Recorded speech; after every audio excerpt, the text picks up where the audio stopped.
Bismillah. Bardыңыздар біздің мешітімізге қош келіпсіздер.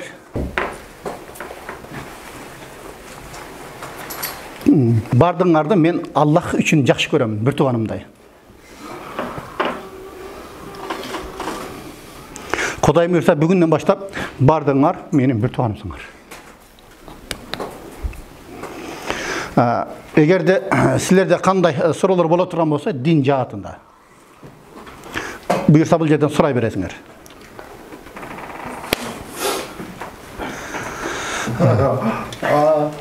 Вопрос жоқ деген бұлар.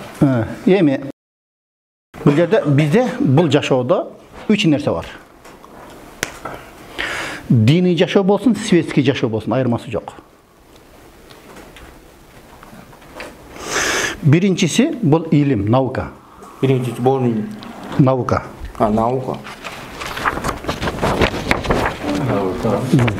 Екіншісі понимание. Üçüncüsü искренность. Ошол себептен біз бір нәрсені алғанда түшініш керек. Түшінбесек пайдасы жоқ. Егер де илимді алдық, түшінген жоқпыз, эмнеге сен искренность болады? Түшінбеген нәрсеге қантип искренность қыла аласың?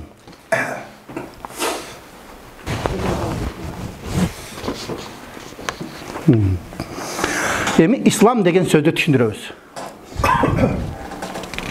İslam деген сөзді екі значениясы бар. Birincisi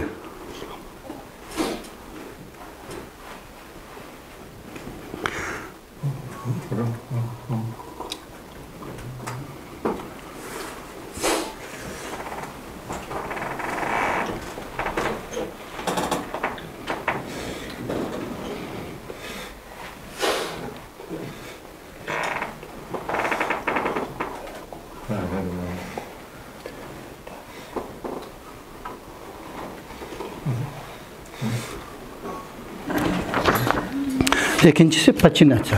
İkinci. Allah Teala'ya başı yiyor.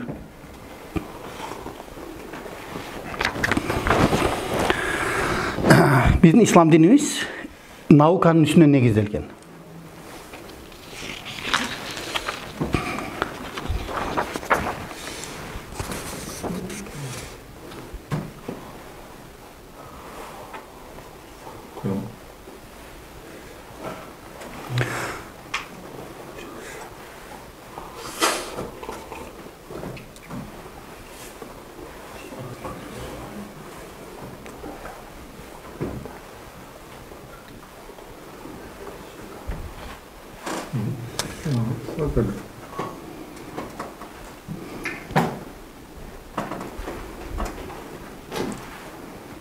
Түсінікті ол да? Түсіндім. Еми iman anan İslam жөнүндө.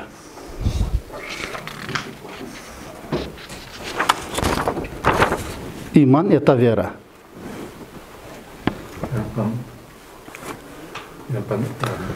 А ислам это подчинение, практика. Iman теория.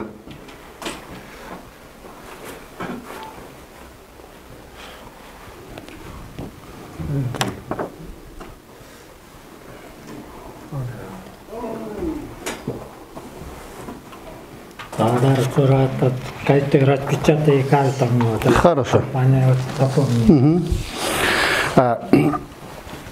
Bizde İslam'da Kuday Talam akıldı verdi. Razum. Razum. Razum это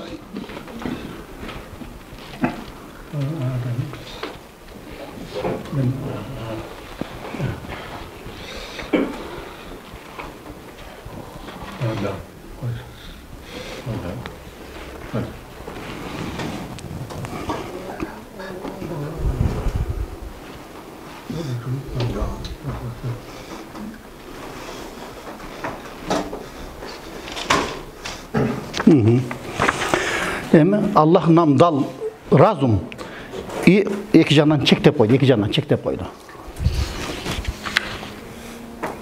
Эки жагынан. Бир жагынан убакытка, время, экинчи жагынан место.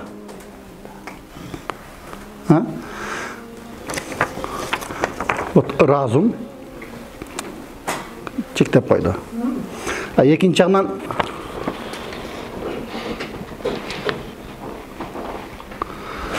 экинчи жагынан айттыңызбы? Эми биздин акылыбыз качан гана убакыт орунга тиешелүү нерсени түшүнөт.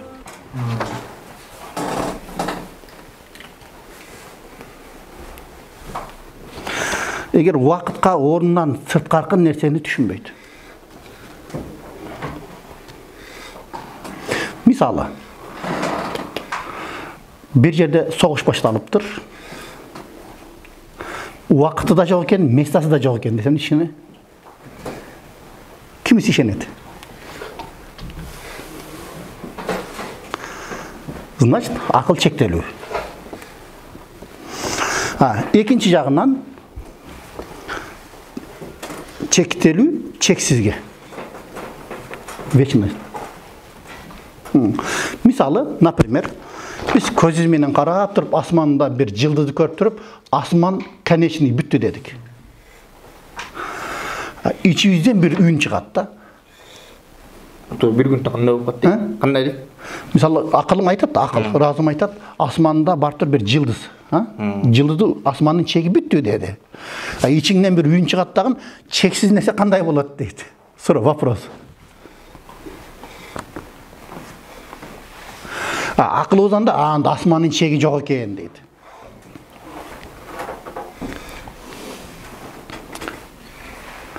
İçimizdeki soru da çeksiz nерсе кандай болот деп кайра сурайт.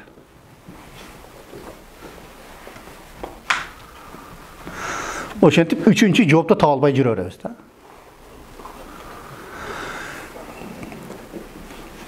Демек биздин разум чектелүү экен эки тарабынан.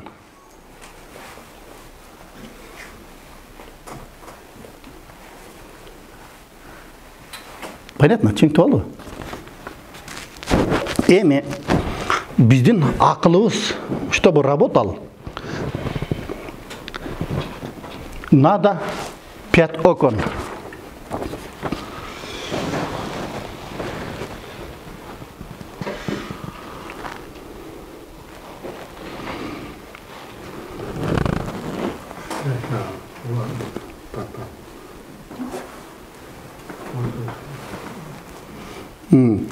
Birincisi көз.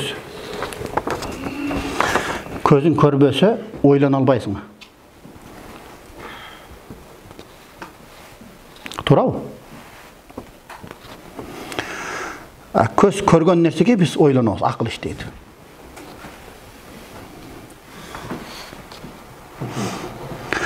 Көз көрбөгөн нерсеге акыл иштебейт. Например, что такое ангел, например?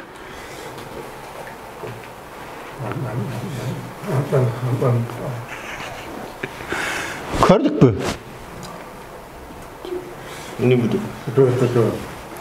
Шайтандычы, шайтанды.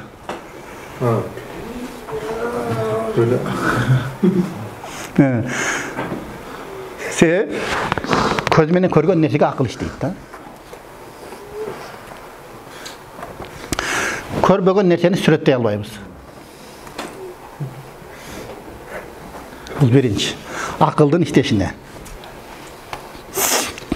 Экинчи, бул кулак. Уккан нерсени сен акыл иштетесиң. Менин максатым, силер укпайсыңар, ошого мен түшүндүрүү максатында чакырып атам.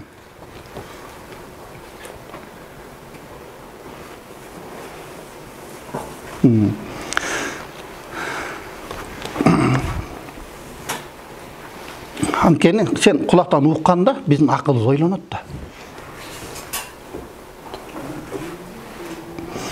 Укпаса эмнени ойлонот?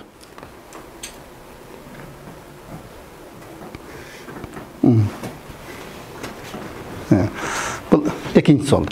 Üçüncüsü bir de murun. Murun nosminin kak boyu kantip Allah'ı tanıyız soraç. Allah'ı tanıp mı?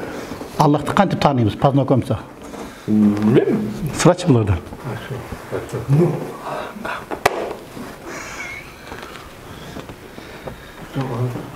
Чудбади. Так. Ну, это дышишь. Ну, дышишь. На запах ты. Запах сперва.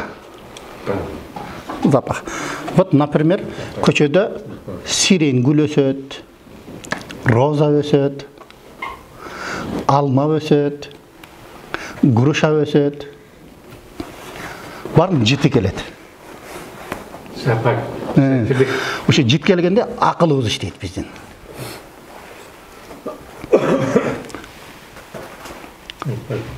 Кудайдын кудурети. Кантип бир эле жерде өсөт. Бир эле сууну ичет. И алма башка, груша башка. Жыты. Демек биздин акылыбыз иштейт экен да. Эми ошол эле убакытта мурун менен дем алабыз. Бизде ученыйлар айтып атат, мурунун биз воздух мурунга кирип чыгат го. Скорость эсептегенде 80ди көрсөтөт экен. 80 скорость кирип чыкканы.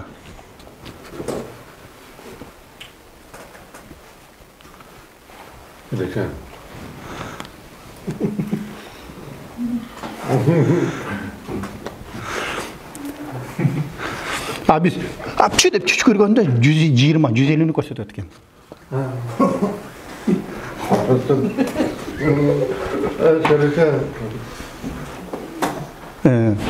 Демек, бул не? Если мурдуң жит билбей калса, жашоонун кызыгы барбы?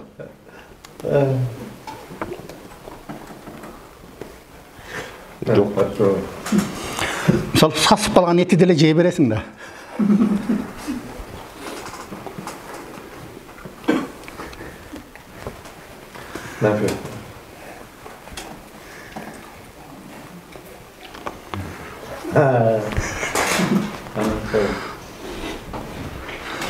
Бул дагы Кудайдын кудурети да.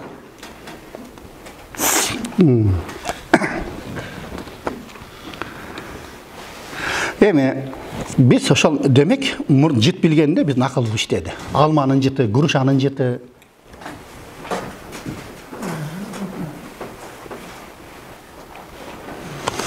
Например, biz мисалы Сибир, Россияга барып калдык. Например, Россияда, Сибирде жүрөбүз. Ал жерде минус 50 градус.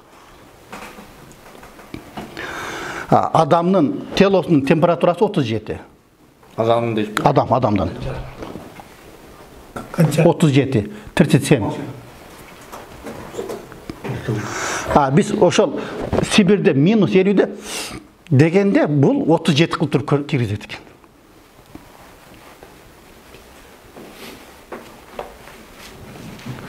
Bir секундта 37'ге көтөрүп коет экен.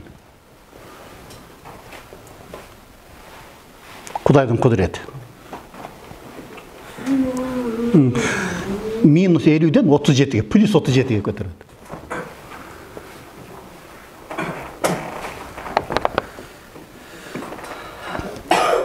Бул Кудайдын кудурети.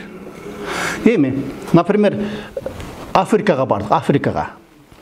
Плюс 50 аны 37'ge түшүрүп киргизет экен. Кудайдын кудурети. Demek biz birinci көз менен Кудайды тааныбыз, акылды иштейт. Экинчи кулагыбыз менен акылыбыз иштейт. Үчүнчү мурдубуз менен акылыбыз иштейт. Төртүнчү бул тил. Тил. Ысык чайды сырады ичебизби? Хорошо. Эмнеге? Зачем? Алысты. Дейін орын. Оор. Көрбейсің. Эми мисалы ошол телевизор менен дарбыз жейбиз. Мисалы. Как будто сахар бар. Например, коон, дыня жейбиз. Как будто мед. Мед.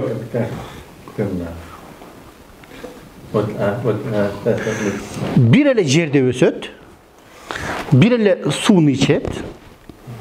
Дарбыз башка вкус, дыня башка вкус.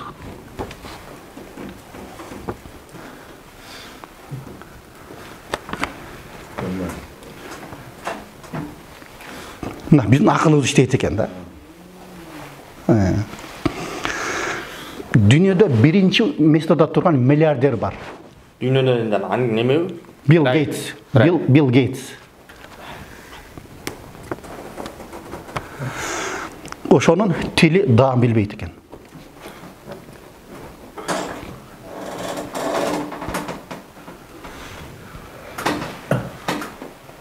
Эми элестетип көр, сен пияз жеп атасыңбы, шоколад жеп атасыңбы, разница жок да.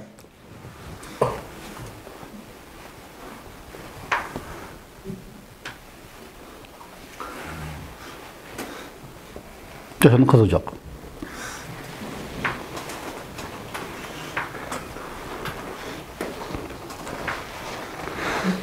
Эми ошол жанагы миллиардер айтат экен, ким менин тилимди ошону даам биле туран кылып дарылап берсе, мен ошо бардык байлыгымдын 75%-ин берем дейт экен. Миллиардер.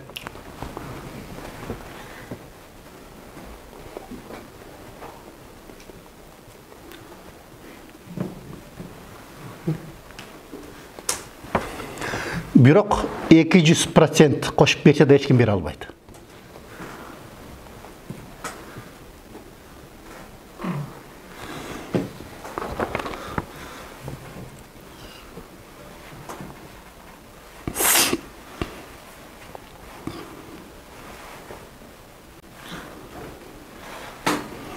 Екі 100% байлық берсе да ешкім бере албайды. Аллахтың қолында.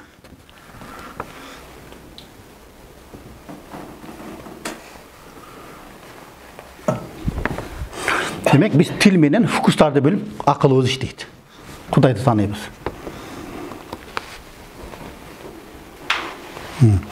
Эми бешинчиси кол.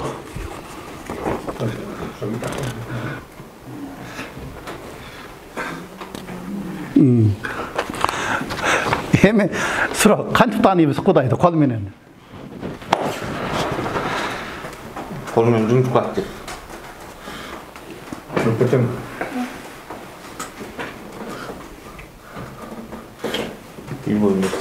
руками.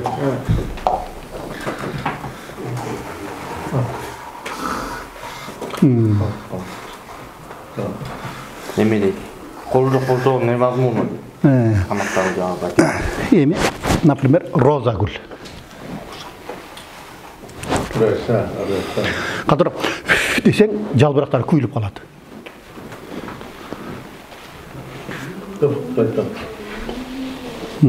Эми ошону жулайын десең, тыз этип сайып берет иголкасы. Моментально акыл иштеп баштайт. Кактус. Вот, например, ысык чайды куюп туруп эле сразу кармайып иче алабызбы?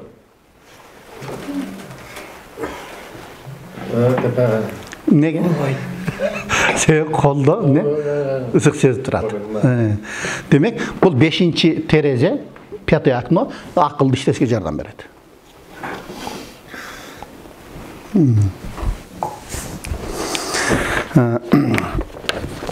Эми бул 5-чини айттык, эми карап көрүңүздөр. Ошол себептен шутка. Тамакты кол менен жесең, оозуң күйбөйт.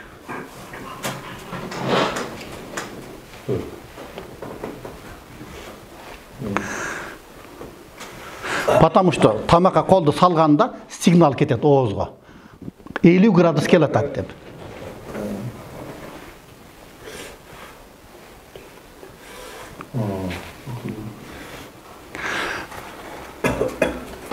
Например, сен ложканы қармадың. Ложканы. Ложка 20 градусов. А суд 50 градус. Ошаны тұрып құшсаң қозың күйіп қалады. Көректі демек, ақылдың істесінде жардам береді екен ошылар.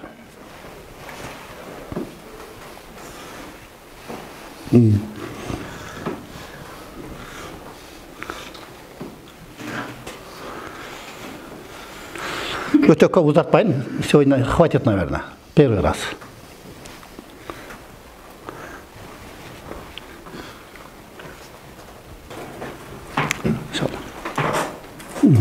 Асан урақ жақсы қайды. Ja, Урақ бәріне жақсы қайды. alhamdulillah. Асан грамотно айтқан. İnşallah keyinki nedelyaga biz iman, İslam jönünde söyleşemiz.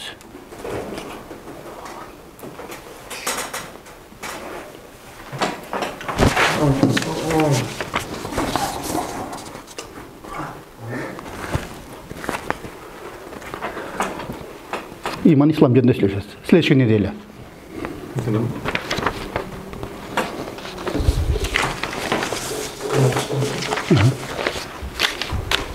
Открытие стратегия удобная.